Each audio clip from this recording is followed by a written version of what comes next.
Hello, नमस्ते। मैं अनुकंपा कुमारी आप सभी का हार्दिक स्वागत करती हूँ अनुकंपा अध्ययन में। आज हम सुनेंगे यूजीसी नेट हिंदी पाठ्यक्रम के इकाई 7 हिंदी कहानी में लगे कमलेश्वर की कहानी राजा निर्बंसिया। राजा निर्बंसिया कहानी कमलेश्वर की 1957 ईस्वी में प्रकाशित पहली कहानी संग्रह राजा निर्बंसिया में संग्रहित है। इस कहानी का विषय वस्तु है राजा निर्बंसिया पौराणिक कथा के साथ साथ चंदा की आधुनिक कथा के द्वारा समानांतर दोहरी कथा के माध्यम से आधुनिक जीवन की विसंगतियों का चित्रण करती एक नई कहानी है। इसमें चंदा जगपति की बीमारी और बेरोजगारी से उपजी आर्थिक मजबूरियों से हताश है। तो चले कहानी शुरू करते हैं। कमलेश्वर की कहानी राजा निर्बंसिया। एक राजा निर्बंसिया थे। माँ कहानी सुनाया करती थी। उनके आसपास ही 4-5 बच्चे अपनी मुट्ठियों में फूल दबाए कहानी समाप्त होने पर गौरों पर चढ़ाने के लिए उत्सुक से बैठे जाते थे। आटे का सुंदर सा चौक पूरा होता। उसी चौक पर मिट्टी की 6 गौरें रखी जाती, जिनमें से ऊपर वाली के बिंदिया और सिंदूर लगता। बाकी 5 नीचे दबी पूजा ग्रहण करती रहती। एक और दीपक की बाती स्थिर सी जलती रहती और मंगल घट रखा रहता, जिस पर रोली से सथिया बनाया जाता। सभी बैठे बच्चों के मुख पर फूल चढ़ाने की उतावली की जगह कहानी सुनने की सहज स्थिरता उभर आती।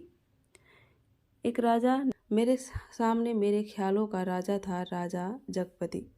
तब जगपति से मेरी दांत काटी दोस्ती थी। दोनों मिडिल स्कूल में पढ़ने जाते, दोनों एक से घर के थे, इसीलिए बराबरी की निपटी थी। मैं मैट्रिक पास करके एक स्कूल में नौकर हो गया और जगपति कस्बे के ही वकील के यहाँ मुरहरी।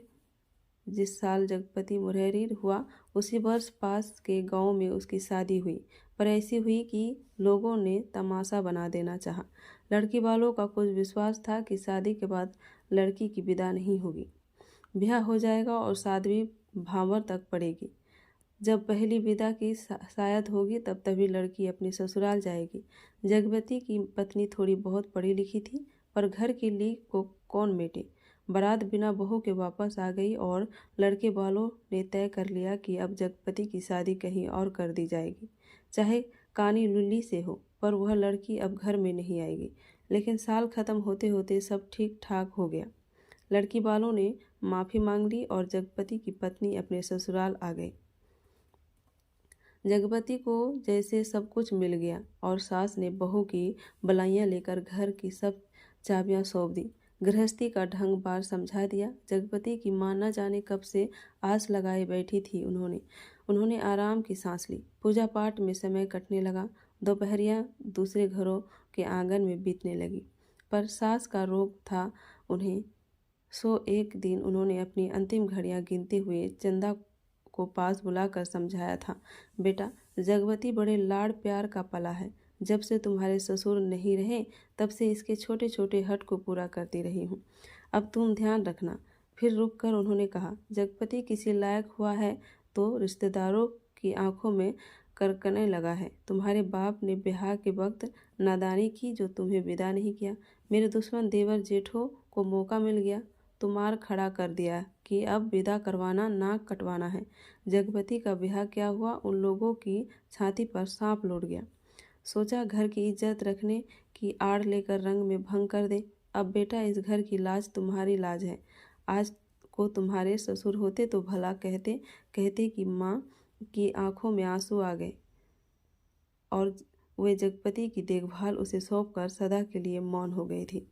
एक अरमान उनके हाथ ही चला गया कि जगपति की संतान को 4 बरस इंतजार करने के बाद भी वे गोद में ना खिला पाई। और चंदा ने मन में सब्र कर लिया था, यही सोचकर कि कुल देवता का अंश तो इसे जीवन भर पूजने को मिल गया था। घर में चारों तरफ जैसे उदारता बिखरी रही, अपनापा बरसता रहता। उसे लगता जैसे घर की अंधेरी एकांत कोठरियों में यह शांत शीतलता है जो उसे भरमा लेती है। घर की सब कुंडियों की खनक उसके कानों में बस गई थी, हर दरवाजे की चमराहट पहचान गई थी। एक रोज राजा आखेट को गए। माँ सुनाती थी, राजा आखेट को जाते थे तो 7वें रोज जरूर महल में लौट आते थे, पर उस दफ़ा जब गए तो 7वां दिन निकल गया पर राजा नहीं लौटे। रानी को बड़ी चिंता हुई। रानी एक मंत्री को साथ लेकर खोज में निकली और इसी बीच जगपति को रिश्तेदारी की एक शादी में जाना पड़ा। उसके दूर रिश्ते के भाई दयाराम की शादी थी। कहा गया था कि 10वें दिन जरूर वापस आ जाएगा, पर छठे दिन ही खबर मिली कि बारात घर लौटने पर दयाराम के घर डाका पड़ गया। किसी मुखबिर ने सारी खबरें सुना दी थी कि लड़की वालों ने दयाराम का घर सोने चांदी से पाट दिया है। आखिर पुश्तैनी जमींदार की इकलौती लड़की थी। घर आए मेहमान लगभग विदा हो चुके थे। दूसरे रोज जगपति भी चलने वाला था, पर उसी रात डाका पड़ा। जवान आदमी भला खून मांगता है। डाके वालों ने जब बंदूकें चलाई तो सबकी घिंगी बन गई। पर जगपति और दयाराम ने छाती ठोक कर लाठियां उठा ली। घर में कोहराम मच गया। फिर सन्नाटा छा गया। डाके वाले बराबर गोलियां दाग रहे थे।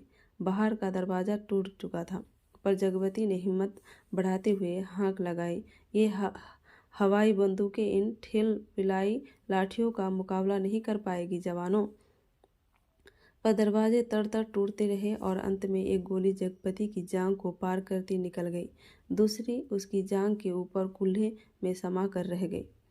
चंदा रोती लपकती और मनोतियाँ मानती जब वहां पहुंची तो जगपति अस्पताल में था। दयाराम के थोड़ी चोट आई थी। उसे अस्पताल से छुट्टी मिल गई थी।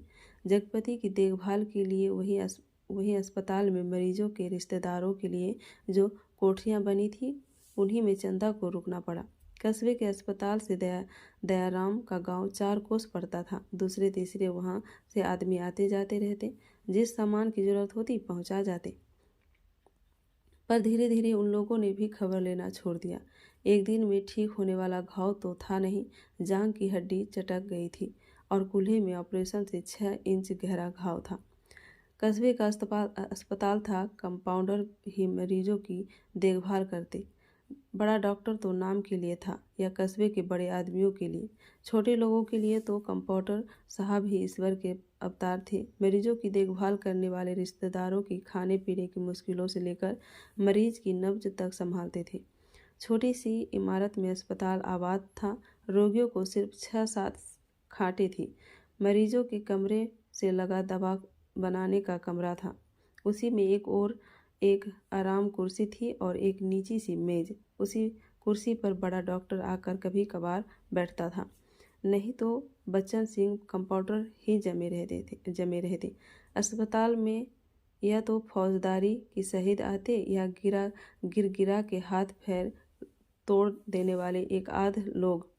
छठे छमासे कोई औरत दिख गई जैसे उन्हें कभी रोग घेरता ही नहीं था। कभी कोई बीमारी पड़ती तो घरवाले हाल बता के 8-10 रोज की दवा एक साथ ले जाते और फिर उसके जीने मरने की खबर तक न मिलती। उस दिन बच्चन सिंह जगपति के घाव की पट्टी बदलने आया। उसके आने में और पट्टी खोलने में कुछ ऐसी लापरवाही थी जैसे गलत बंधी पगड़ी को ठीक से बांधने के लिए खोल रहा हो। चंदा उसकी कुर्सी के पास ही सांस रोक के खड़ी थी। वह और रोगियों से बात करता जा रहा था। इधर मिनट भर को देखता, फिर जैसे अभ्यस्त से उसके हाथ अपना काम करने लगते। पट्टी एक जगह खून से चिपक गई थी। जगपति बुरी तरह कराह उठा। चंदा के मुंह से चीख निकल गई। बच्चन सिंह ने सतर्क होकर देखा तो चंदा मुख में धोती का पल्ला खोसे अपनी भयातुर आवाज दबाने की चेष्टा कर रही थी।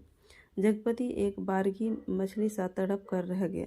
बच्चन सिंह की उंगलियां थोड़ी सी थरथराई कि उसकी बाह पर टप से चंदा का आंसू चू पड़ा। बच्चन सिंह सिहर सा गया और उसके हाथों की अभ्यस्त निठुराई को जैसे किसी मानवीय कोमलता ने धीरे से छू दिया। आहो, कराहो, दर्द भरी चीखों और चटखटे शरीर के जिस वातावरण में रहते हुए भी वह बिल्कुल अलग रहता था।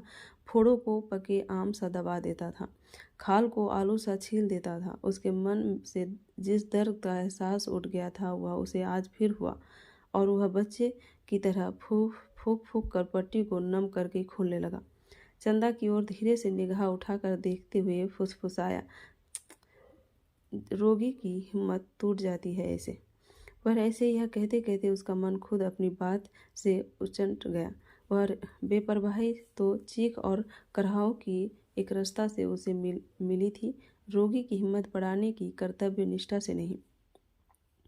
जब तक वह घाव की मरहम पट्टी करता रहा तब तक किन्हीं दो आंखों की करुणा उसे घेरी रही, और हाथ धोते समय वह चंदा की उस चूड़ियों से भरी कलाइयों को बेझिझक देखता रहा जो अपनी खुशी उसमें मांग रही थी। चंदा पानी डालती जा रही थी और बच्चन सिंह हाथ धोते धोते उसकी कलाइयों, हथेलियों और पैरों को देखता जा रहा था। दवाखाने की ओर जाते हुए उसने चंदा को हाथ के इशारे से बुलाकर कहा, दिल छोटा मत करना, जान का घाव तो 10 रोज में भर जाएगा, कुल्हे का घाव कुछ दिन जरूर लगेगा। अच्छी से अच्छी दवाई दूंगा। दवाइयाँ तो ऐसी है कि मुर्दे को चंगा कर दे, पर हमारे अस्पताल में नहीं आती। फिर भी तो किसी दूसरे अस्पताल से नहीं आ सकती वो दवाइयाँ? चंदा ने पूछा।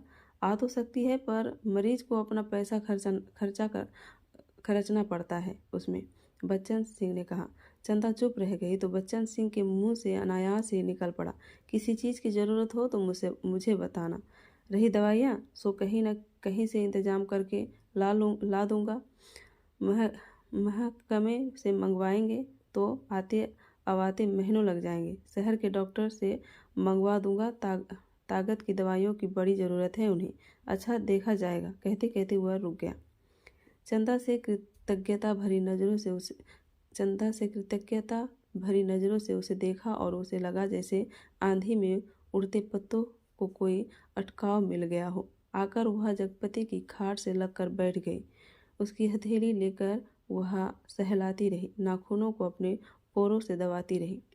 धीरे धीरे बाहर अंधेरा बढ़ चला। बच्चन सिंह तेल की एक लालटेन लाकर मरीजों के कमरे में एक कोने में रख गया। चंदा ने जगपति की कलाई दबाते दबाते धीरे से कहा, कंपाउंडर साहब कह रहे थे, और इतना कहकर वह जगपति का ध्यान आकर्षित करने के लिए चुप हो गई।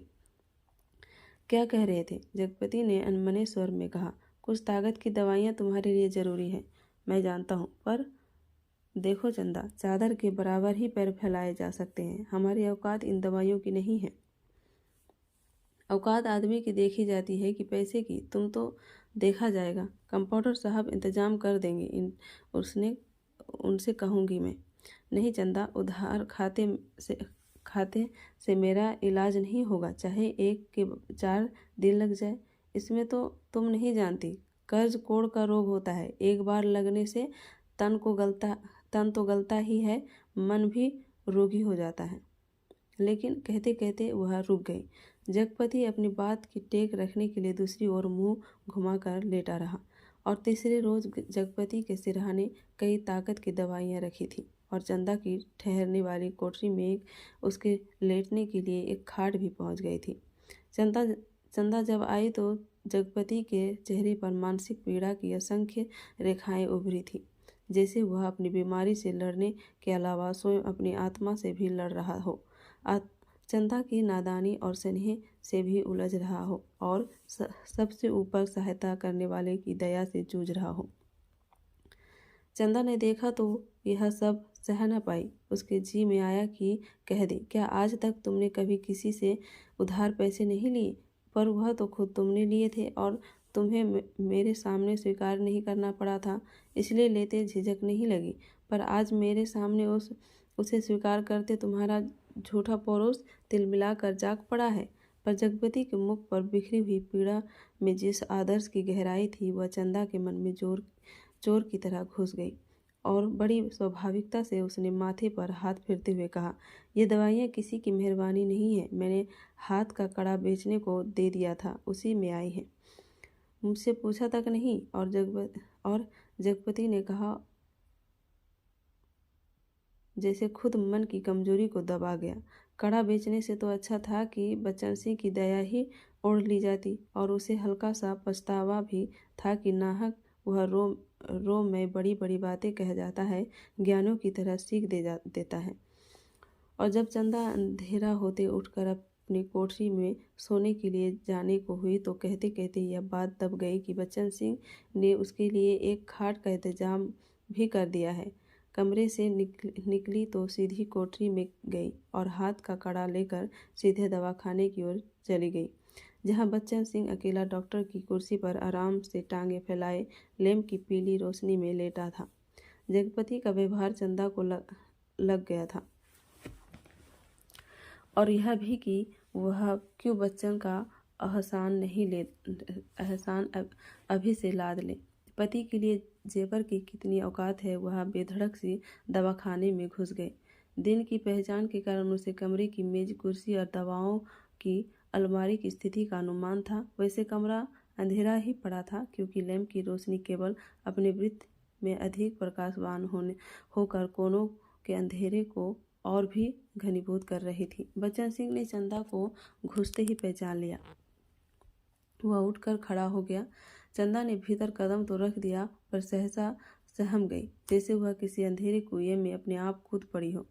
ऐसा कुआं जो निरंतर पतला होता गया है और जिसमें पानी की गहराई पाताल की परतों तक चली गई हो, जिसमें पड़कर वह नीचे धंसती चली जा रही हो। नीचे अंधेरा, एकांत, घुटन, पाप। बच्चन सिंह अवाक ताकता रह गया और चंदा ऐसे वापस लौट पड़ी जैसे किसी काले पिशाच के पंजों से मुक्ति मिली हो।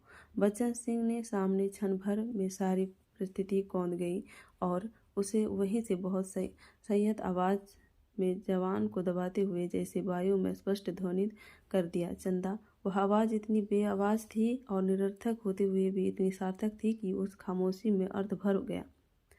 चंदा रुक गई। बच्चन सिंह उसके पास जाकर रुक गया। सामने का घना पेड़ स्तब्ध खड़ा था। उसकी काली परछाई की परिधि जैसे एक बार फैलकर उन्हें अपने वृत्त में समेट लेती और दूसरे ही क्षण मुक्त कर देती। दवाखाने का लैंप सहसा भवक कर रुक गया और मरीजों के कमरे से एक करहा की आवाज दूर मैदान के छो तक जाकर डूब गई। चंदा ने वैसे ही नीचे ताकते हुए अपने को संयत करते हुए कहा, यह कड़ा तुम्हें देने आई थी, तो वापस क्यों चली जा रही थी? चंदा चुप और दो क्षण रुक कर उसने अपने हाथ का सोने का कड़ा धीरे से उसकी ओर बढ़ा दिया, जैसे देने का साहस न होते हुए भी यह काम अवश्य था। बच्चन सिंह ने उसकी सारी काया को एक बार देखते हुए अपनी आंखें उसके सिर पर जमा दी। उसके ऊपर पड़े कपड़े के पार नरम चिकनाई से भरे लंबे लंबे बाल थे, जिनकी भाप से महक मिलती जा रही थी। वह धीरे धीरे से बोला, लाओ। चंदा ने कड़ा उसकी ओर बढ़ा दिया। कड़ा हाथ में लेकर वह बोला, सुनो। चंदा ने प्रश्न भरी नजरें उसकी ओर उठा दी। उसमें झांकते हुए अपने हाथ से उसकी कलाई पकड़ते हुए उसने वह कड़ा उसकी कलाई में पहना दिया। चंदा चुपचाप कोठरी की ओर चल दी और बच्चन सिंह दवाई खाने की ओर। कालिख बुरी तरह बढ़ गई थी और सामने खड़े पेड़ की काली परछाई गहरी पड़ गई थी। दोनों लौट गए थे, पर जैसे उस कालिख में कुछ रह गया था, छूट गया था। दवाखाने पर लैंप जो जलते जलते एक बार भभका था, उसमें तेल न रह जाने के कारण बत्ती की लो बीच से फट गई थी। उसके ऊपर धुएं की लकीरें बल खाती सांप की तरह अंधेरे में विलीन हो जाती थी। सुबह जब चंदा जगपति के पास पहुंची और बिस्तर ठीक करने लगी तो जगपति को लगा कि चंदा बहुत उदास थी। क्षण क्षण में चंदा के मुख पर अनगिनत भाव आ जा रहे थे, जिनमें असमंजस था, पीड़ा थी और निरीहता थी। कोई अदृश्य पाप कर चुकने के बाद हृदय की गहराई से किए गए पश्चाताप जैसी धूमिल चमक। रानी मंत्री के साथ जब निराश होकर लौटी तो देखा राजा महल में उपस्थित थे। उनकी खुशी का ठिकाना न रहा। माँ सुनाया करती थी, पर राजा को रानी का इस तरह मंत्री के साथ जाना अच्छा नहीं लगा। रानी ने राजा को समझाया कि वह तो केवल राजा के प्रति अटूट प्रेम के कारण अपने को न रोक सकी। राजा रानी एक दूसरे को बहुत चाहते थे। दोनों के दिलों में एक बात सूल गढ़ती रहती कि उनके कोई संतान न थी। राजवंश का दीपक बुझने जा रहा था। संतान के अभाव में उनका लोक परलोक बिगड़ा जा रहा था। और कुल की मर्यादा नष्ट होने की शंका बढ़ती जा रही थी। दूसरे दिन बच्चन सिंह ने मरीजों की मरहम पट्टी करते वक्त बताया था कि उसका तबादला मौनपुरी के सदर अस्पताल में हो गया है और वह परसों यहाँ से चला जाएगा। जगपति ने सुना तो उसे भला ही लगा। आए दिन रोग घेरे रहते हैं बच्चन सिंह उसके शहर के अस्पताल में पहुंचा जा रहा है तो कुछ मदद मिलती ही रहेगी। आखिर वह ठीक तो होगा ही और फिर मैनपुरी के सिवा कहाँ जाएगा। पर दूसरे ही क्षण उसका दिल अथक भारीपन से भर गया। पता नहीं क्यों चंदा के अस्तित्व का ध्यान आते ही उसे इस सूचना में कुछ ऐसे नुकीले कांटे दिखाई देने लगे जो उसके शरीर में किसी भी समय चुभ सकते थे, जरा सा बेखबर होने पर बींध सकते थे। और तब उसके सामने आदमी के अधिकार की लक्षण रेखाएं धुएं की लकीर की तरह कांप कर मिटने लगी और मन में छुपे संदेह के राक्षस बना बादल योगी के रूप में घूमने लगे। और 15-20 रोज बाद जब जगपति की हालत सुधर गई तो चंदा उसे लेकर घर लौट आई। जगपति चलने फिरने लायक हो गया था। घर का ताला जब खोला तब रात झुक आई थी और फिर उनकी गली में तो शाम से ही अंधेरा झरना शुरू हो जाता था। पर गली में आते ही उन्हें लगा जैसे कि वनवास काट कर राजधानी लौटे हों। नुक्कड़ पर ही जमुना सुनार की कोठरी में सुरही फीक रही थी, जिसके दराजदार दरवाजों से लालटेन की रोशनी की लकीर झांक रही थी और कच्ची तंबाकू का धुआं रूंधी गली के मुहाने पर बुरी तरह भर गया था। सामने ही मुंशी जी अपनी जिंगला खटिया के गड्ढे में कूपी के सदिम मध्यम प्रकाश में खसरा खतौनी बिछाए मिजान लगाने में मशगूल थे। जब जगपति के घर का दरवाजा खड़का तो अंधेरे में उसकी चाची ने अपने जंगले से देखा और वहीं से बैठे बैठे अपने घर के भीतर ऐलान कर दिया, राजा निरंबनसिया अस्पताल से लौट आए हैं, कुलमा भी आई है। ये शब्द सुनकर घर के अंधेरे बरोठे में घुसते ही जगपति हाँफ कर बैठ गया। झुंझला कर चंदा से बोला, अंधेरे में क्या मेरे हाथ पैर लुढ़वाओगी? भीतर जाकर लालटेन जला लाओ ना। तेल नहीं होगा इस वक्त, जरा ऐसे ही काम। तुम्हारे कभी कुछ नहीं होगा, न तेल न कहते कहते जगपति एकदम चुप रह गया और चंदा को लगा कि आज पहली बार जगपति ने उसके व्यर्थ मातृत्व पर इतनी गहरी चोट कर दी जिसकी गहराई की उसने कभी कल्पना नहीं की थी। दोनों खामोश बिना एक बात किए अंदर चले गए। रात के बढ़ते सन्नाटों में दोनों के सामने दो बातें थी। जगपति के कानों में जैसे कोई व्यंग्य से कह रहा था, राजा निरंबनसिया अस्पताल से आ गए। और चंदा के दिल में यह बात चुभ रही थी, तुम्हारे कभी कुछ नहीं होगा। और सिसकती चंदा न जाने कब सो गई। पर जगपति की आंखों में नींद न आई। खाट पर पड़े पड़े उसके चारों ओर एक मोहक भयानवा सा जाल फैल गया। लेटे लेटे उसे लगा जैसे उसका स्वयं का आकार बहुत क्षीण होता होता बिंदु सा रह गया। पर बिंदु के हाथ थे, पैर थे और दिल की धड़कन भी। कोठरी का घुटा घुटा सा अंधियारा, मटमैली दीवारें और गहन गुफाओं सी अलमारियां जिनमें से बार बार झांक कर देखता था और वह सिहे उठता था, फिर जैसे सब कुछ तब्दील हो गया हो। उसे लगा कि उसका आकार बढ़ता जा रहा है। वह मनुष्य हुआ, लंबा तगड़ा तंदुरुस्त पुरुष हुआ। उसकी सिराओं में कुछ फूट पड़ने के लिए व्याकुलता से खौल उठा।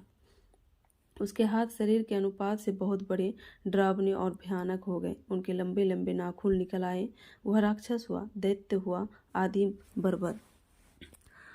और बड़ी तेजी से सारा कमरा एक बारगी चक्कर काट गया। फिर सब धीरे धीरे स्थिर होने लगा और उसकी सांसें ठीक होती जान पड़ी। फिर जैसे बहुत कोशिश करने पर घिंगी बंध जाने के बाद उसकी आवाज़ फूटी, चंदा। चंदा की नरम सांसों की हल्की सरसराहट कमरे में जान डालने लगी। जगपति अपनी पाटी का सहारा लेकर झुका। कांपते पैर उसने जमीन पर रखे और चंदा की खाट के पाए से सिर टिका कर बैठ गए। उसे लगा जैसे चंदा की इन सांसों की आवाज़ में जमीन की संगीत गूंज रहा है। वह उठा और चंदा के मुख पर झुक गया। उस अंधेरे में आंखें गड़ाए गड़ाए जैसे बहुत देर बाद स्वयं चंदा के मुख पर आभा फूट कर अपने आप बिखरने लगी। उसके नक्श जवल ज्वाला न उठे और जगपति की आंखों को ज्योति मिल गई। वह मुग्ध सा ताकता रहा। चंदा ने बिखरे बाल, जिनमें हाल के जन्मे बच्चे के गहुआरे बालों को सी महक, दूध की कचाइंद, शरीर के रस की सी मिठास और स्नेह सी चिकनाहट, और यह माथा जिस पर बालों के पास तमाम छोटे छोटे नरम नरम से रोए रेशम से, और उस पर कभी लगाई गई सिंदूर की बिंदी का हल्का मिटा हुआ सा आभास, नन्हे नन्हे निर्द्वंद सोए पलक, और उसके मासूम से कांटों की तरह बरौनियां, और सांस में घुलकर आती हुई वह आत्मा की निष्कपट आवाज की लय, फूट की पंखुड़ी से पतले पतले होठ, उन पर पड़ी अछूती रेखाएं जिनमें सिर्फ दूध सी महक। उसकी आंखों के सामने ममता सी छा गई, केवल ममता, और उसके मुख से स्फुट शब्द निकल आए, बच्ची। डरते डरते उसके बालों की एक लट को बड़े जतन से उसने हथेली पर रखा और उंगली से उस पर जैसे लकीरें खींचने लगा। उसे लगा जैसे कोई शिशु उसके अंग में आने के लिए छटपटा कर निराश होकर सो गया हो। उसने दोनों हथेलियों को पसार कर उसके सिर को अपनी सीमा में भर लेना चाहा कि कोई कठोर चीज उसकी अंगुलियों से टकराई। वह जैसे होश में आया। बड़े सहारे से उसने चंदा के सिर के नीचे टटोला। एक रुमाल में बंधा कुछ उसके हाथ में आ गया। अपने को संयत करता हुआ वही जमीन पर बैठ गया। उसी अंधेरे में उस रुमाल को खोला तो जैसे सांप सूंघ गया। चंदा के हाथों के दोनों सोने के कड़े उसमें लिपटे थे, और तब उसके सामने सब सृष्टि धीरे धीरे टुकड़े टुकड़े होकर बिखरने लगी। ये कड़े तो चंदा बेचकर उसका इलाज कर रही थी। वे सब दवाइयाँ और ताकत के टॉनिक। उसने तो कहा था, ये दवाइयाँ किसी की मेहरबानी नहीं है। मैंने हाथ के कड़े बेचने को दे दिए थे, पर उसका गला बुरी तरह सूख गया, जवान जैसे तालू से चिपक कर रह गई। उसने चाहा कि चंदा को झकझोर कर उठाए, पर शरीर की शक्ति बह सी गई थी। रक्त पानी हो गया था। थोड़ा संयत हुआ, उसने वे कड़े उसी रुमाल में लपेट कर उसकी खाट के कोने पर रख दिए और बड़ी मुश्किल से अपनी खाट की पाटी पकड़ कर लुढ़क गया। चंदा झूठ बोली, पर क्यों? कड़े आज तक छुपाए रही। उसने इतना बड़ा दुराव क्यों किया? आखिर क्यों? किस लिए? और जगपति का दिल भारी हो गया। उसे फिर लगा कि उसका शरीर सिमटता जा रहा है और वह एक सिंक का बना ढांचा रह गया, नितांत हल्का, तिनके सा, हवा में उड़कर भटकने वाले तिनके सा।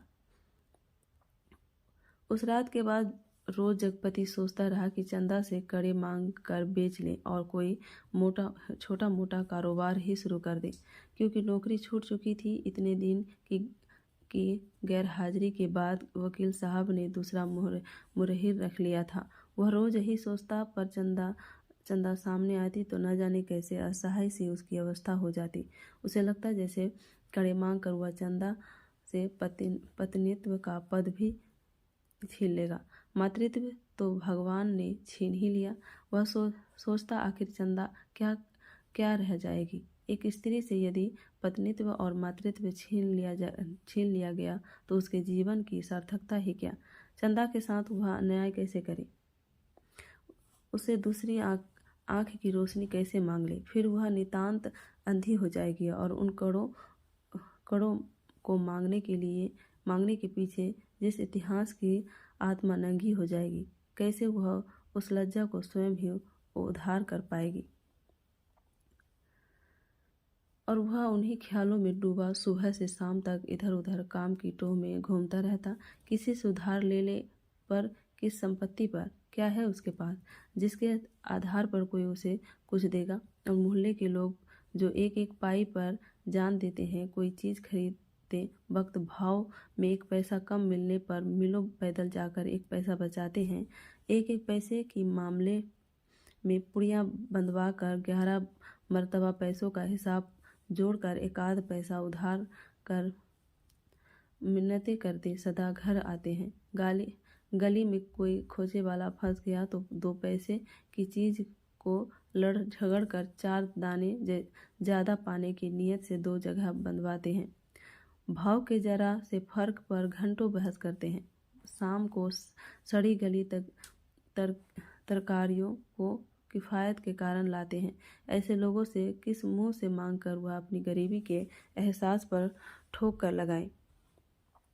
लगाए। पर उस दिन शाम को जब वह घर पहुंचा तो बरोठे में ही एक साइकिल रखी नजर आई। दिमाग पर बहुत जोर डालने के बाद भी वह आगंतुक की कल्पना न कर पाया।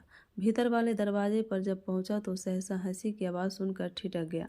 उस हंसी में एक अजीब सा उन्माद था और उसके बाद चंदा का स्वर, अब आते ही होंगे, बैठिए ना 2 मिनट और अपनी आँख से देख लीजिए और उन्हें समझाते जाइए कि अभी तंदुरुस्ती इस लायक नहीं जो दिन दिन भर घूमना बर्दाश्त कर सके। हाँ भाई, कमजोरी इतनी जल्दी नहीं मिट सकती। ख्याल नहीं करेंगे तो नुकसान उठाएंगे। कोई पुरुष स्वर था वह। जगपति असमंजस में पड़ गया। वह एकदम भीतर घुस जाए इसमें क्या हर्ज। पर जब उसने पैर उठाए तो वे बाहर जा रहे थे। बाहर बरोठे में साइकिल को पकड़ते ही उसे सूझ आई। वही से जैसे अनजान बनता बड़े प्रयत्न से आवाज़ को खोलता चिल्लाया, अरे चंदा, यह साइकिल किसकी है? कौन मेहरबान? चंदा उसकी आवाज़ सुनकर कमरे से बाहर निकलकर जैसे खुशखबरी सुना रही थी।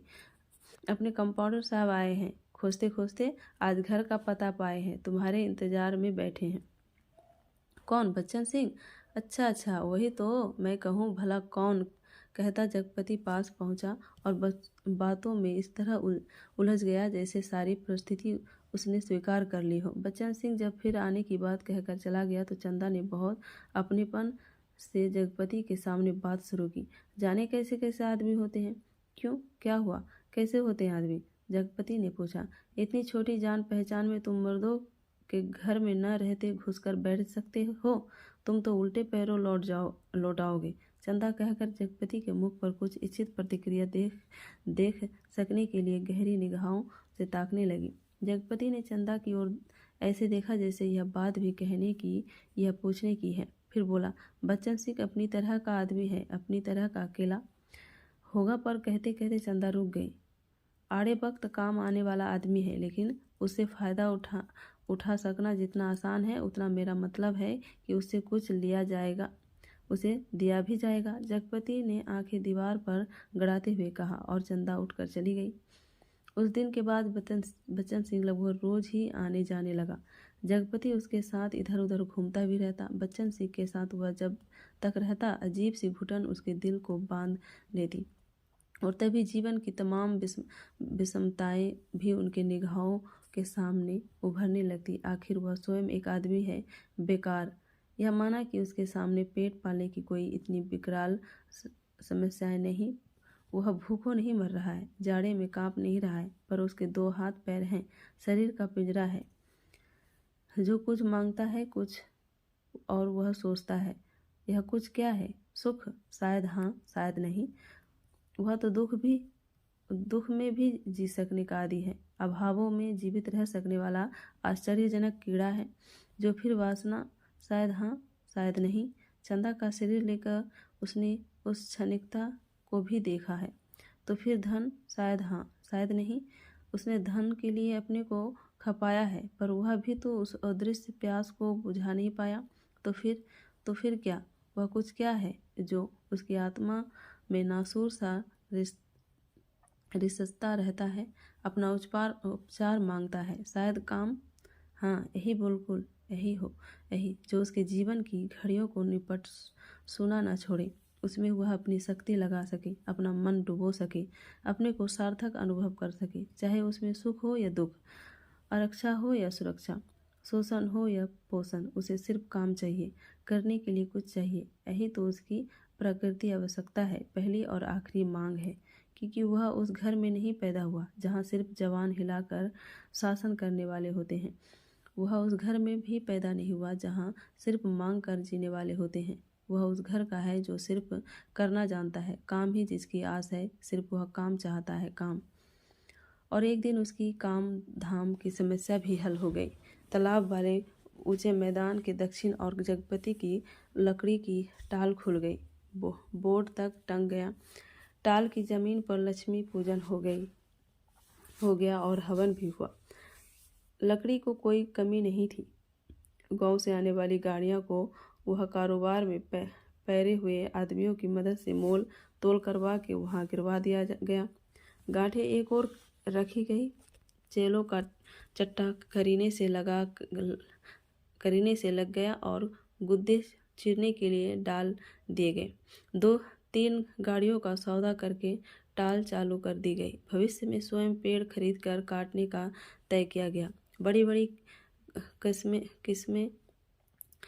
स्कीमें बनी कि किस तरह जलाने की लकड़ी से बढ़ाते बढ़ाते एक दिन इमारती लकड़ी की कोठी बनेगी। चीरने की नई मशीनें लगेगी। कारोबार बढ़ जाने पर बच्चन सिंह भी नौकरी छोड़कर उसी में लग जाएगा और उसने महसूस किया कि वह काम में लग गया है।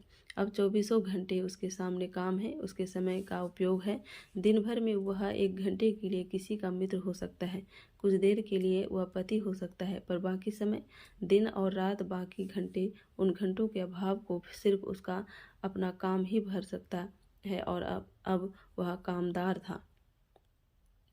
वह कामदार तो था, लेकिन जब टाल की उस ऊंची जमीन पर पड़े छप्पर के नीचे तखत पर वह गल्ला रख कर बैठता, सामने लगे लकड़ियों के ढेर, कटे हुए पेड़ के तने, जड़ों को लुढ़का हुआ देखता तो एक निरीहता बरबस उसके दिल को बांधने लगती। उसे लगता एक व्यर्थ पिशाच का शरीर टुकड़े टुकड़े करके उसके सामने डाल दिया गया है। फिर इन पर कुल्हाड़ी चलेगी और उनके रेसे रेसे अलग हो जाएंगे और तब इनकी ठठरियों को सुखाकर किसी पैसे वाले के हाथ तक पर तौल कर बेच दिया जाएगा और तब उसकी निगाहें सामने खड़े ताड़ पर अटक जाती, जिसके बड़े बड़े पत्तों पर सुर्ख गर्दन वाले गिद्ध पर फड़फड़ा कर देर तक खामोश बैठे रहते।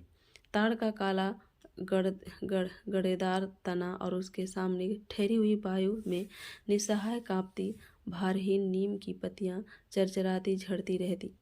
धूल भरी धरती पर लकड़ी की गठियों के पहियों की पड़ी हुई लीक धुंधली सी चमक उठती और बगल वाले मूंगफली के बेंच की एकरस खरखराती आवाज़ कानों में भरने लगती।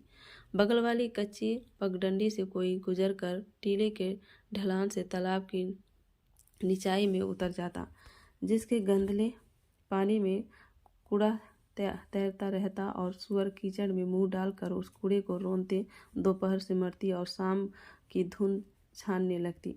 तो वह लालटेन जलाकर छप्पर के खंबे की टील में टांग देता और उसके थोड़ी ही देर बाद अस्पताल वाली सड़क से बच्चन सिंह एक काले धब्बे की तरह आता दिखाई पड़ता।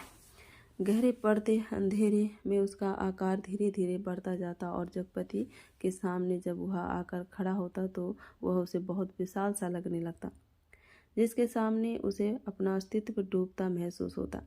एक आध बिक्री की बातें होती और तब दोनों घर की ओर चल देते। घर पहुंचकर बच्चन सिंह कुछ देर जरूर रुकता, बैठता, इधर उधर की बातें करता। कभी मौका पड़ जाता और तो जगपति और बच्चन सिंह की थाली भी साथ लग जाती। चंदा सामने बैठकर दोनों को खिलाती। बच्चन सिंह बोलता जाता, क्या तरकारी बनी है, मसाला ऐसा पड़ा है कि उसकी भी बहार है और तरकारी का स्वाद भी ना मरा। होटलों में या तो मसाला ही मसाला रहेगा या सिर्फ तरकारी ही तरकारी। वाह वाह, क्या बात है अंदाज की। और चंदा बीच बीच में टोक कर बोलती जाती, इन्हें तो जब तक दाल में प्याज ना भुना घी ना मिले तब तक पेट ही नहीं भरता। यह सिरका अगर इन्हें मिल जाए तो समझो सब कुछ मिल गया। पहले मुझे सिरका ना जाने कैसे लगता था, अब ऐसा जवान पर चढ़ा है कि यह इन्हें कागज़ सी पतली रोटी पसंद ही नहीं आती। अब मुझसे कोई पतली रोटी बनाने को कहे तो बनती ही नहीं, आदत पड़ गई है। और फिर मन ही मन करता, पर चंदा की आंखें बच्चन सिंह की थाली पर ही जमी रहती। रोटी निपटी तो रोटी परोस दी, दाल खत्म नहीं हुई तो भी एक चमचा और परोस दी और जगपति सिर झुकाए खाता रहता। सिर्फ एक गिलास पानी मांगता और चंदा चौंक कर पानी देने से पहले कहती, अरे तुमने तो कुछ लिया भी नहीं। कहते कहते वह पानी दे देती और तब उसके दिल पर गहरी सी चोट लगती। न जाने क्यों वह खामोशी की चोट उसे बड़ी पीड़ा दे जाती, पर वह अपने को समझा लेती। कोई मेहमान तो नहीं है, मांग सकते थे, भूख नहीं होगी। जगपति खाना खाकर टाल पर लेटने चला जाता, क्योंकि अभी तक कोई चौकीदार नहीं मिला था। छप्पर के नीचे तख्त पर जब वह लेटता तो अनायास ही उसका दिल भर आता। पता नहीं कौन कौन से दर्द एक दूसरे से मिलकर तरह तरह की टीस, चटक और ऐंठन पैदा करने लगती। कोई एक रग दुखती तो वह सहलाता भी, पर जब सभी नसें चटकती हो तो कहाँ कहाँ राहत का अकेला हाथ सलाहे। लेटे लेटे उसकी निगाह ताड़ के उस ओर बनी पुख्ता कब्र पर जम जाती, जिसके सिरहाने कंटीला बबूल का एकाकी पेड़ शून्य सा खड़ा रहा। जिस कब्र पर एक पदार्सीन औरत बड़े लिहाज से आकर सवेरे सवेरे बेला और चमेली के फूल चढ़ा जाती, घूम घूम कर उसके फेरे लेती और माथा टेक कर कुछ कदम उदास उदास से चलकर एकदम तेजी से मुड़कर बिसातियों के मोहल्ले में खो जाती। शाम को होते फिर आती, एक दिया बारती और अगर की बत्तियां जलाती, फिर मुड़ते हुए ओढ़नी का पल्ला कंधों पर डालती तो दिए की लो कांपती, कभी कांप कर बुझ जाती, पर उसके कदम बढ़ चुके होते, पहले धीमे थके उदास से और फिर तेज सधे सामान्य से, और वह फिर उसी मोहल्ले में खो जाती। और तब रात की तन्हाइयों में बबूल की कांटों के बीच उस साए साए करते ऊंचे नीचे मैदान में जैसे उस कब्र से कोई रूह निकल कर लिपट अकेली भटकती रहती। तभी तार पर बैठे सुर्ख गर्दन वाले गिद्ध मनहूस सी आवाज में किलबिला उठते और ताड़ के पत्ते भयानकता से खड़बड़ा उठते। जगपति का बदन कांप जाता और वह भटकती रूह जिंदा रह सकने के लिए जैसे कब्र की ईंटों में बबूल के साया तले दुबक जाती। जगपति अपनी टांगों को पेट में भींच कर कंबल से मुंह छुपा औंधा लेट जाता। तड़के ही ठेके पर लगे लकड़हारे लकड़ी चीरने आ जाते। तब जगपति कंबल लपेट कर घर की ओर चला जाता। राजा रोज सवेरे टहलने जाते थे, माँ सुनाया करती थी। एक दिन जैसे ही महल के बाहर निकल कर आए कि सड़क पर झाड़ू लगाने वाली मेहतरानी उन्हें देखते ही अपना झाड़ू पंजा पटक कर माथा पीटने लगी और कहने लगी, हाय राम, आज राजा निरंबंसिया का मुंह देखा है, ना जाने रोटी भी नसीब होगी कि नहीं, न जाने कौन सी विपत टूट पड़े। राजा को इतना दुख हुआ कि उल्टे पैरों महल को लौट गए। मंत्री को हुक्म दिया कि उस मेहतरानी का घर नाच से भर दे और सब राजसी वस्त्र उतार राजा उसी क्षण जंगल की ओर चल गए। उसी रात रानी को सपना हुआ कि कल की रात तेरी मनोकामना पूरी करने वाली है। रानी बहुत पछता रही थी, पर फौरन ही रानी राजा को खोजती खोजती उस सराय में पहुंच गई जहां वह टिके हुए थे। रानी भेष बदलकर सेवा करने वाली भटराइन बनकर राजा के पास रात में पहुंची। रात भर उनके साथ रही और सुबह राजा के जगने से पहले सराय छोड़ महल में लौट आई। राजा सुबह उठकर दूसरे देश की ओर चले गए। 2 ही दिनों में राजा के निकल जाने की खबर राजभर में फैल गई। राजा निकल गए, चारों तरफ यही खबर थी। और उस दिन टोले मोहल्ले के हर आंगन में बरसात के मेह की तरह यह खबर बरस कर फैल गई कि चंदा के बाल बच्चा होने वाला है। नुक्कड़ पर जमुना सुनार की कोठरी में फीकती सुरही रुक गई।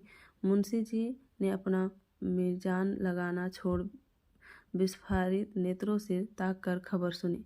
बंसी किराने वाले ने कुएं में से आंधी गई रस्सी खींच डोल मन पर भटक कर सुना। सुदर्शन दर्जी ने मशीन के पहिए को हथेली में रगड़ कर रोक कर सुना। हंसराज पंजाबी ने अपनी नील लगी मलगुजी कमीज की आस्तीनें चढ़ाते हुए सुना। और जगपति की बेवा चाची ने औरतों के जमघट में बड़े विश्वास पर भेद भरे स्वर में सुनाया। आज 6 साल हो गए शादी को, न बाल न बच्चा, न जाने किसका पाप है उसके पेट में और किसका होगा सिवा उस मुस्टंडे कंपाउंडर के। न जाने कहाँ से कुलक्षणी इस मोहल्ले में आ गई। इस गली की तो पुश्तों से ऐसी मर्जाद रही है कि गैर मर्द औरत की परछाई तब नहीं देख पाए। यहाँ के मर्द तो बस अपने घर की औरतों को जानते हैं, उन्हें तो पड़ोसी के घर की जनानियों की गिनती तक नहीं मालूम। यह कहते कहते उनका चेहरा तमतमाया आया और सब औरतें देवलोक की देवियां की तरह गंभीर बनी, अपनी पवित्रता की महानता के बोझ से दबी धीरे धीरे खिसक गई। सुबह यह खबर फैलने से पहले जगपति टाल पर चला गया था, पर सुनी उसने भी आज ही थी। दिन भर वह तख्त पर कोने की ओर मुंह किए पड़ा रहा, न ठेके की लकड़ियां चिराई, न बिक्री की ओर ध्यान दिया, न दोपहर का खाना खाने ही घर गया। जब रात अच्छी तरह फैल गई वह हिंसक पशु की भांति उठा। उसने अपनी अंगुलियां चटकाई, मुट्ठी बांध कर बाह का जोर देखा तो नसें तनी और बाह में कठोर कंपन सा हुआ। उसने 3-4 पूरी सांसें खींची और मजबूत कदमों से घर की ओर चल पड़ा। मैदान खत्म हुआ, कंकड़ की सड़क आई, सड़क खत्म हुई, गली आई, पर गली के अंधेरे में घुसते हुआ सहम गया, जैसे किसी ने अदृश्य हाथों से उसे पकड़कर सारा रक्त निचोड़ लिया। उसकी फटी हुई शक्ति की नस पर हिम शीतल होठ रखकर सारा रस चूस लिया और गली के अंधेरे की हिकारत भरी कालिख और भी भारी हो गई, जिसमें घुसने से उसकी सांस रुक जाएगी। वह पीछे मुड़ा पर रुक गया। फिर कुछ संयत होकर वह चोरों की तरह निशब्द कदमों से किसी तरह घर की भीतरी देहरी तक पहुंच गया। ढाई ओर की रसोई वाली दहलीज में कुप्पी टिमा रही थी और चंदा अस्त व्यस्त सी दीवार से सिर टेके शायद आसमान निहारते निहारते सो गई थी। कुप्पी का प्रकाश उसके आधे चेहरे को उजागर किए था और आधा चेहरा गहन कालिका में डूबा अदृश्य था। वह खामोशी से खड़ा ताकता रहा। चंदा के चेहरे पर नारीत्व की प्रौढ़ता आज उसे दिखाई दी। चेहरे की सारी कमनीयता न जाने कहाँ खो गई थी, उसका अछूतापन न जाने कहाँ लुप्त हो गया था। फूला फूला मुख जैसे टहनी से तोड़े फूल को पानी में डालकर ताज़ा किया गया हो, जिसकी पंखुड़ियों में टूटन की सुरमई रेखाएं पड़ गई हो, पर भीगने से भारीपन आ गया हो। उसके खुले पैर पर उसकी निगाह पड़ी तो सूजा सा लगा, एड़ियाँ भरी सूजी सी और नाखूनों के पास अजब सा सूखापन। जगपति का दिल एक बार मसोस उठा। उसने चाहा कि बढ़कर उसे उठा ले, अपने हाथों से उसका पूरा शरीर छू छू कर सारा कलुष पोंछ दे, उसे अपनी सांसों की अग्नि में तपा कर एक बार फिर पवित्र कर ले और उसकी आंखों की गहराई में झांक कर कहे, देवलोक से किसी शापवश निर्वासित हो तुम इधर आ गई चंदा। यह शाप तो अमिट था। तभी चंदा ने हड़बड़ा कर आंखें खोली। जगपति को सामने देख उसे लगा कि वह एकदम नंगी हो गई हो। असह्य लज्जित हो उसने अपने पैर समेट लिए, घुटनों से धोती नीचे सरकाई और बहुत संयत से उठकर रसोई के अंधेरे में खो गई। जगपति एकदम हताश हो वहीं कमरे की देहरी पर चौखट से सिर टिका बैठ गया। नज़र कमरे में गई तो लगा कि पराए स्वर यहाँ गूंज रहे हैं, जिनमें चंदा का भी एक है। एक तरफ घर के हर कोने से अंधेरा सैलाब की तरह बढ़ता आ रहा था। एक अजीब निस्तब्धता और सामंजस्य गति पर पथभ्रष्ट शक्लें पर आकारहीन। खाना खा लेते चंदा का स्वर कानों में पड़ा, पर वह अनजाने ऐसे उठ बैठा जैसे तैयार बैठा हो। उसकी बात की आज तक उसने अवज्ञा न की थी। खाने तो बैठ गया पर कौर नीचे नहीं सरक रहा था। तभी चंदा ने बड़े सधे शब्दों में कहा, कल मैं गांव जाना चाहती हूँ। जैसे वह इस सूचना से परिचित था। बोला, अच्छा। चंदा फिर बोली, मैंने बहुत पहले घर चिट्ठी डाल दी थी, भैया कल लेने आ रहे हैं। तो ठीक है, जगपति वैसे ही डूबा डूबा बोला। चंदा का बांध टूट गया और वह वही घुटनों में मुंह दबाकर कातर सी फपक कर रो पड़ी। ना उठ सकी ना हिल सकी। जगपति क्षण भर को विचलित हुआ, पर जैसे जम जाने के लिए उसके ओठ फड़के और क्रोध के ज्वालामुखी को जबरन दबाते हुए भी वह फूट पड़ा, यह सब मुझे क्या दिखा रही है बेशर्म, बेगैरत। उस वक्त नहीं सोचा था जब जब मेरी लाश तले, तब की बात झूठ। सिसकियों के बीच चंदा का स्वर फूटा। लेकिन जब तुमने मुझे बेच दिया। एक भरपूर हाथ चंदा की कनपटी पर आ सुलगता पड़ा और जगपति अपनी हथेली दूसरे से दबाता खाना छोड़ कोठरी में घुस गया और रात भर कुंडी चढ़ाए उसी कालिख में घुटता रहा। दूसरे दिन चंदा घर छोड़ अपने गांव चली गई। जगपति पूरा दिन और रात टाल पर ही काट देता। उसी वीराने में तालाब के बगल कब्र, बबूल और ताड़ के पड़ोस में, पर मन मुर्दा हो गया था। जबरदस्ती वह अपने को वही रोके रहता। जिसका दिल होता कहीं निकल जाए, पर ऐसी कमजोरी उसके तन और मन को खोखला कर गई थी कि चाहने पर भी वह न जान पाता। हिकारत भरी नजरें सहता, पर वही पड़ा रहता। काफी दिनों बाद जब नहीं रह गया तो एक दिन जगपति घर पर ताला लगा नजदीक के गांव में लकड़ी कटाने चला गया। उसे लग रहा था कि अब वह पंगु हो गया है, बिल्कुल लंगड़ा, एक रेंगता कीड़ा जिसके ना आँख है, ना कान, ना मन, ना इच्छा। वह उस बाग में पहुंच गया जहाँ खरीदे पेड़ कटने थे। दो आरे वालों ने पतले पेड़ के तने पर आरा रखा और कर कर का आवाज शोर शुरू हो गया। दूसरे पेड़ पर पन्ने और सकुरे की कुल्हाड़ी बज उठी और गांव से दूर उस बाग में एक लयपूर्ण शोर हो गया। जड़ पर कुल्हाड़ी पड़ती तो पूरा पेड़ थर्रा जाता। करीब के खेत की मेड़ पर बैठे जगपति का शरीर भी जैसे कांप उठता। चंदा ने कहा था, लेकिन जब तुमने मुझे बेच दिया, क्या वह ठीक कहती थी? क्या बच्चन सिंह ने टाल के लिए जो रुपये दिए थे उसका ब्याज इधर चुकता हुआ? क्या सिर्फ वही रुपये आग बन गए जिसकी आंच में उसकी सहनशीलता, विश्वास और आदर्श मोम से पिघल गए? सकुरे बाग से लगे दड़े पर से किसी ने आवाज लगाई। सकुरे ने कुल्हाड़ी रोक कर वहीं से हाँक लगाई। कोने के खेत से लीक बनी है, जरा मेड़ मार कर नंगा ला गाड़ी।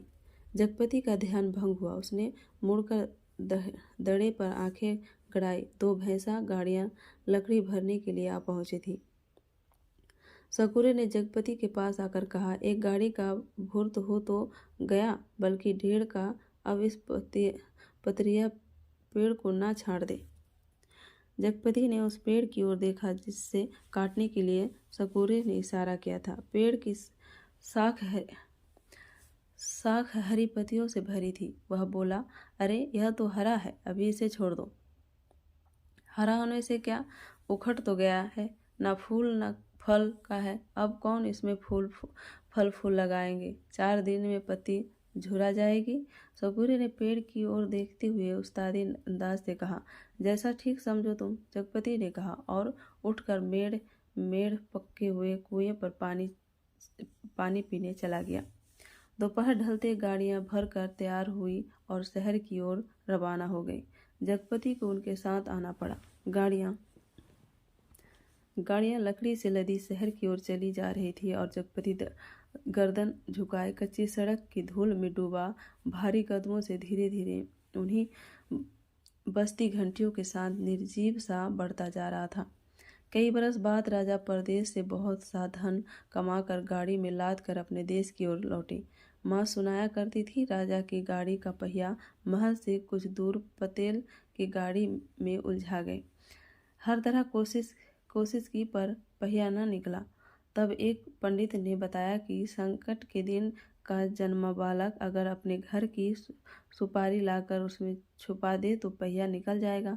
वही 2 बालक खेल रहे थे। उन्होंने यह सुना तो कूद कर पहुंचे और कहने लगे कि हमारी पैदाइश संकट की है, पर सुपारी तब लाएंगे जब तुम आधा धन देने का वादा करो।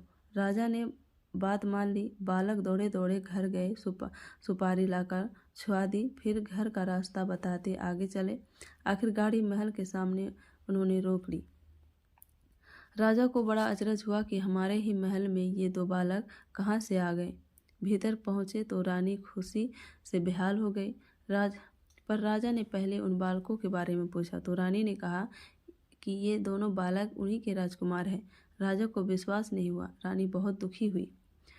गाड़ियां जब टाल पर आकर लगी और जगपति तखत पर हाथ पैर टीले करके बैठ गया तो पगडंडी से गुजरते मुंशी जी ने उसके पास आकर बताया, अभी उस दिन बसूरी में तुम्हारी ससुराल के नज़दीक एक गांव में जाना हुआ तो पता लगा कि 15-20 दिन हुए चंदा के लड़का हुआ है। और फिर जैसे मोहल्ले में सुनी सुनाई बातों पर पर्दा डालते हुए बोले, भगवान के राज में देर है अंधेर नहीं जगपति भैया। जगपति ने सुना तो पहले उसने गहरी नज़रों से मुंशी जी को ताका, पर वह उनके तीर का निशाना ठीक ठीक नहीं खोज पाया, पर सब कुछ सहन करते हुए बोला, देर और अंधेर दोनों है। अंधेर तो सरासर है, तिरिया चरित्र है, सब बड़े बड़े हार गए हैं। कहते कहते मुंशी जी रुक गए, पर कुछ इस तरह जैसे कोई बड़ी भेद भरी बात है जिसे उनकी गोल होती हुई आंखें समझा देगी। जगपति मुंशी जी की तरह ताकता रह गया। मिनट भर मनहूस सा मौन छाया रहा। उसे तोड़ते हुए मुंशी जी बड़ी दर्द भरी आवाज़ में बोले, सुन तो लिया होगा तुमने? क्या? कहने को जगपति कह गया, पर उसे लगा कि अभी मुंशी जी उस गांव में फैली बातों को बड़ी बेदर्दी से कह डालेंगे। उसने नाहक पूछा। तभी मुंशी जी ने उसकी नाक के पास मुंह ले जाते हुए कहा, चंदा दूसरे के घर बैठ रही है, कोई मधुसूदन है वही का, पर बच्चा दीवार बन गया है। चाहते तो वो यही के मर जाए तो रास्ता खुले, पर राम जी की मर्जी। सुना है बच्चा रहते भी वह चंदा को बिठाने को तैयार है। जगपति की सांस गले में अटक कर रह गई। बस आंखें मुंशी जी के चेहरे पर पथराई सी चढ़ी थी। मुंशी जी बोले, अदालत से बच्चा तुम्हें मिल सकता है, अब काहे का शर्म लिहाज अपना कहकर किस मुंह से मांगू बाबा? हर तरफ तो कर्ज से दबा हूँ, तन से, मन से, पैसे से, इज्जत से, किसके बल पर दुनिया संजोने की कोशिश करूँ? कहते कहते वह अपने में खो गया। मुंशी वहीं बैठ गए। तब रात झुक आई तो जगपति के साथ ही मुंशी भी उठे। उसके कंधे पर हाथ रखे वे उसी गली तक लाए। अपनी कोठरी आने पर पीठ सहलाकर उन्होंने उसे छोड़ दिया। वह गर्दन झुकाए गली के अंधेरे में उन्हीं ख्यालों में डूबा ऐसे चलता चला गया जैसे कुछ हुआ ही ना हो। पर कुछ ऐसा बोझ था जो न सोचने देता था न समझने। जब चाची की बैठक के पास से गुजरने लगा तो सहसा उसके कानों में भनक पड़ी, आ गए सत्यानाशी कुलबोरन। उसने जरा नज़र उठाकर देखा तो गली की चाची भौजाइयाँ बैठक में जमा थी और चंदा की चर्चा छिड़ी थी, पर वह चुपचाप निकल गया। इतने दिनों बाद ताला खोला और बरोठे के अंधेरे में कुछ सूझ न पड़ा तो एकाएक वह रात उसकी आंखों के सामने घूम गई। जब वह अस्पताल से चंदा के साथ लौटा था, बेवा चाची का वह जहरबूझ तीर आ गए। राजा निरंबनसिया अस्पताल से और आज सत्यानाशी कुलबोरन और स्वयं उसका वह बाइक जो चंदा को छेद गया था। तुम्हारे कभी ना कुछ ना होगा। और उस रात की शिशु चंदा का लड़का हुआ है। वह कुछ और जानती, आदमी का बच्चा ना जानती। वह और कुछ भी जानती, कंकड़ पत्थर, वह नारी न बनती, बच्ची ही बनी रहती। उस रात की शिशु चंदा। पर चंदा यह सब क्या करने जा रही है? उसके जीते जी वह दूसरे के घर बैठने जा रही है। कितने बड़े पाप में धकेल दिया चंदा को, पर उसे भी तो कुछ सोचना चाहिए। आखिर क्या वह मेरे जीते जी तो यह सब अच्छा नहीं? वह इतनी घृणा बर्दाश्त करके भी जीने के तैयार है, या मुझे जलाने को? वह मुझे नीच समझती है, कायर नहीं तो एक बार खबर तो लेती। बच्चा हुआ तो पता लगता, पर नहीं। वह उसका कौन है? कोई भी नहीं। औलाद भी तो वह सन्हे की धुरी है जो आदमी औरत के पहियों को साध कर तन के दलदल से पार ले जाती है। नहीं तो हर औरत बेश्या है और हर आदमी वासना का कीड़ा। तो क्या चंदा औरत नहीं रही? वह जरूर औरत थी, पर स्वयं मैंने उसे नरक में डाल दिया। वह बच्चा मेरा कोई नहीं, पर चंदा तो मेरी है। एक बार उसे ले आता, फिर यहाँ रात के मोहक अंधेरे में उसके फूल से अधरों को देखता, निर्द्वंद सोई पलकों को निहारता, सांसों की दूध सी छूती महक को समेट लेता। आज का अंधेरा, घर में तेल भी नहीं जो दिया जला ले, और फिर किसके लिए कौन जलाए? चंदा के लिए, पर उसे तो बेच दिया था। सिवा चंदा के कौन सी संपत्ति उसके पास थी जिसके आधार पर कोई कर्ज देता? कर्ज न मिलता तो वह सब कैसे चलता? काम पेड़ कहाँ से कटते? और तब सकूरे के वे शब्द उसके कानों में गूंज गए, हरा होने से क्या, उखड़ तो गया है। वह स्वयं भी तो एक उखड़ा हुआ पेड़ है, न फल न फूल का, सब व्यर्थ ही तो है। जो कुछ सोचा उस पर कभी विश्वास न कर पाया। चंदा को चाहता रहा, पर उसके दिल में चाहत न जगा पाया।